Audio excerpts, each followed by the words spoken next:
কারণ গণভোট হবে এটা ফাইনালাইজড হয়ে গেছে, কিন্তু গণভোটের রূপরেখা কিন্তু আমরা স্পষ্ট পাইনি, এবং গণভোট করতে হলে যে আইন তৈরি করতে হবে সেই আইন তৈরি করার কোনো খবরও আমরা দেখছি না।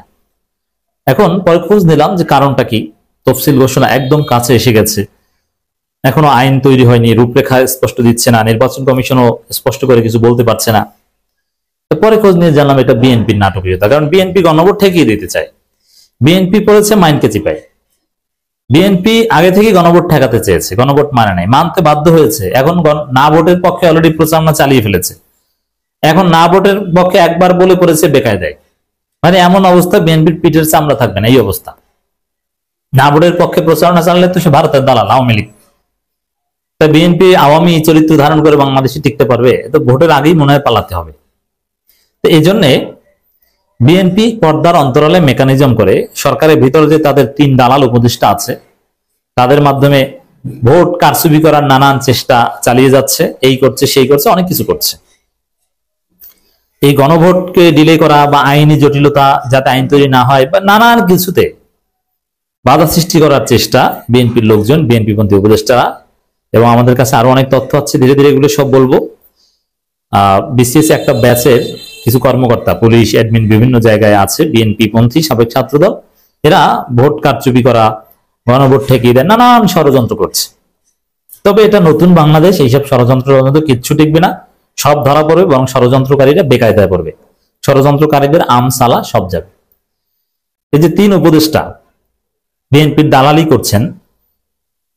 করছেন তো করছেন, ভোট কারচুপির রাস্তা তৈরি করার চেষ্টা করছেন, গণধোলাই খাবেন। যদি এ থেকে ফিরে না আসেন সত্যিকার অর্থে, যখন জামাত আপনাদের অডিও ফাঁস করে দিবে, আপনার রাস্তাঘাটে বের হতে পারবেন না, মাইর খাবেন, সোজা মাইর খাবেন, কেউ ঠেকাতে পারবে না। কারণ নতুন বাংলাদেশের সৌন্দর্যটা উল্টো পাল্টা করলে, এবং তারা একবার দেখবেন পালাতে চাইবে। বিএনপি পন্থী উপদেষ্টাদের টিকিট কাটা, এরা কোন দেশে কে গিয়ে থাকবে এগুলো ঠিক করা, ডায়পার রেডি, কারণ এরা আবার ডায়পার পরে ঘুরে, বুঝতে পারছেন? এই ওয়াহিদুজ্জামান, আবার কি সালেউদ্দিন আহমেদ, এরা নাকি ডায়পার পরে, ভিতরে প্যান্ট চেক করে দেখবেন, শরীরে গোস্ত মাংস নাই, কিন্তু প্যান্টের নিচে ওইখান থেকে দেখবেন একটু ফোলা ফোলা, ডায়পার পরে, অনেকেই বলছে হোয়াট এভার, ডায়পার উপদেষ্টা। এদেরকে উপদেষ্টা বানিয়েছে বিএনপি, জোর করে তাদের নাম তালিকায় ঢুকিয়ে দিয়েছে। এখন বিএনপিকে ক্ষমতা এনে দিতে নানান মেকানিজম করছে, তারই অংশ হচ্ছে গণভোট ঠেকিয়ে দেওয়ার চেষ্টা, কিন্তু বিএনপি পারবে না। এই বিষয়ে যেহেতু ভয়েস রেজ হয়েছে, এই আমরা আলোচনা করছি, আরো নানান জায়গায় আলোচনা হচ্ছে, এবং এখন দ্রুত আবার জামাত, চরমনায় সহ 8 দল কিন্তু 7 বিভাগে অলরেডি সমাবেশের ঘোষণা দিয়েছে 5 দফা দাবিতে। তো মোটের উপরে গণভোট বিএনপি ঠেকাতে পারবে না, এটা সম্ভব নয়। গণভোটের রূপরেখা দ্রুত চায় এনসিপি, নাসিরউদ্দিন পাটোয়ারিকে এবং এনসিপিকে ধন্যবাদ, তারা এই বিষয়ে মুখ খুলছে, সোচ্চার হচ্ছে। গণভোটের রূপরেখা দ্রুত দিতে হবে, এনসিপি চায়। তো এনসিপির ছেলেরা অনেক ভুল করে, আবার ভালো রাজনীতিও করে। তা দিন শেষে হাসনাত আব্দুল্লাহ যেটা বলেছেন ওইটা, চান্দাবাজদের সাথে জোট করার চাইতে আত্মহত্যা করা ভালো, মরে যাওয়া ভালো, এই কথা বলেছেন, মরে যাওয়া ভালো। এর মানে চান্দাবাজদের সাথে এনসিপি কোনো জোট হবে না, চান্দাবাজদের সংস্কার বিরোধিতার সাথে, গণভোট ঠেকিয়ে দেওয়ার সাথে এনসিপির কোনো মিল হবে না, এবং বিএনপির মূল পতনটা হবে এনসিপির হাতে, এটা লিখে রাখেন।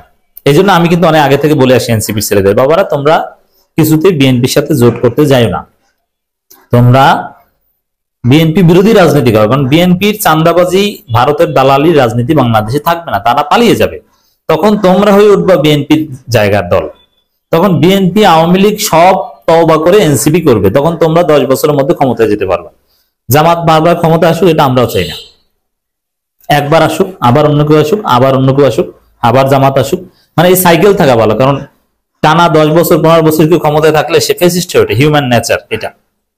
এই জন্য 5 বছর থাকুক, আর দেশের কাঠামোটা সুন্দর থাকুক, স্থিতিশীলতার জন্য একদল বারবার আসার ক্ষমতা দরকার নেই, সিস্টেমটা স্থিতিশীল করতে পারলেই হলো। আমরা গণতন্ত্র চাই, বাক স্বাধীনতা চাই, আইনের শাসন চাই। তো এই জায়গায় এনসিপি সত্যিকার অর্থে বিএনপির বিরুদ্ধে রাজনীতি করা শুরু করেছে। তা আমরা তো এটা অনেক আগে থেকেই বলছিলাম, মাঝে মাঝে যখন একটু বিএনপির কোলে ওঠে তখন এনসিপি কে আমরা ধোলাই দিই। এনসিপির অনেকে আমাদের প্রতি একটু অসন্তুষ্ট হন যে ভাই এত কঠোর কথা বলা লাগে। এখন দেখছো বাবারা যে ঘুরে ফিরে বিএনপির বিরুদ্ধে রাজনীতি হচ্ছে এনসিপি রাজনীতি। জামাত বিরোধিতায় এনসিপির কোনো অর্জন নাই। জামাতের সাথে জোট না করার হিকমত হয়তো বা সামনে প্রমাণিত হবে, কিন্তু বিএনপির সাথে গেলে ওটা এনসিপির আত্মহত্যা। ওই যে বলেছে না যে হাসনাত আব্দুল্লাহ, চান্দাবাজের সাথে জোট করার চাইতে মরে যাওয়া ভালো। এটাই, দিস ইজ ফাইনাল। গণভোটের রূপরেখা দ্রুত চায় এনসিপি, নাসিরউদ্দিন পাটোয়ারি। জাতীয় নাগরিক পার্টির মুখ্য সমন্বয়ক নাসিরউদ্দিন পাটোয়ারি বলেছেন, গণভোট কি প্রক্রিয়ায় হবে, কিভাবে আপনারা এটা বাস্তবায়ন করবেন, এই সুনির্দিষ্ট নীতিমালা আমরা কবে পাবো, কবে আমরা প্রচারণা করতে পারবো, সেই বিষয়ে নির্বাচন কমিশনকে দ্রুত এগুলো প্রকাশ করতে হবে। তো এখানেও কিন্তু বিএনপির জন্য অ্যালার্মিং। কিভাবে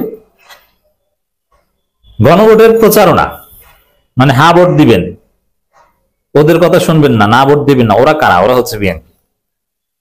বিএনপি বাধ্য হয়ে না ভোটের কাতারে চলে যাচ্ছে। বিএনপিকে জামাত, এনসিপি, চরমোনাই এরা না ভোটের কাতারে ঠেলে দিচ্ছে। অলরেডি জয়নুল আবেদিন ফারুক না ভোটের পক্ষে প্রচারণা চালিয়েছেন।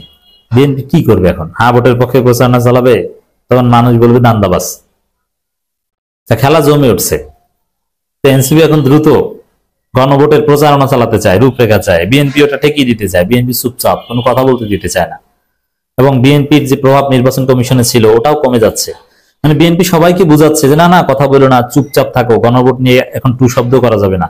গণভোট কার্যত ঠেকিয়ে দিতে চায়, কিন্তু না, কাজ হবে না। গণভোট হবে, টাইমলি হবে, সময় মতোই হবে, এবং জমে উঠবে গণভোটের প্রচারণা। জামাত, চরমোনাই 8 দলের যে 7 বিভাগীয় সমাবেশ ঘোষণা করেছে, এই 7 বিভাগীয় সমাবেশেই আপনি দেখবেন যে গণভোটের প্রচারণা জমে উঠছে। নাসিরউদ্দিন পাটোয়ারি বলেন, এই তরুণ প্রজন্ম যেহেতু নির্বাচনে অংশগ্রহণ করবে, এটা ফেস্টিভ মোড করতে আপনার আইন শৃঙ্খলা বাহিনীকে একটু অ্যাক্টিভ করবেন। যদি একটু বিশৃঙ্খলা সৃষ্টি হয়, হয়তো বা তরুণ প্রজন্মের গণতান্ত্রিক প্রক্রিয়ার প্রতি যে সম্মানবোধ আসে সেটা যেন নষ্ট না হয়, এটা আরেকবার নষ্ট হয়, হয়তোবা তারা আরেকটা বিপ্লবের দিকে চলে যাবে। এটা আমাদের কিন্তু শেষ বর্ষে এটা যে বাংলাদেশে যদি বিএনপি ভোট চুরি করার চেষ্টা করে বা উল্টাপাল্টা কিছু করতে পারবে না, নির্বাচন কমিশন ওই ডাইভার করার উপদেষ্টারা যদি কোনো অঘটন ঘটান, আর একটা বিপ্লব অনিবার্য। এই জন্য আমি বলি যে প্রয়োজনে বাংলাদেশে আর একটা বিপ্লব হবে, কিন্তু ভোট চুরি, উল্টাপাল্টা কিছু বাংলাদেশে আর হবে না। অতএব বাংলাদেশের ভবিষ্যৎ একটাই, জনগণ যাদেরকে ভোট দিবে তারা ক্ষমতায় আসবে।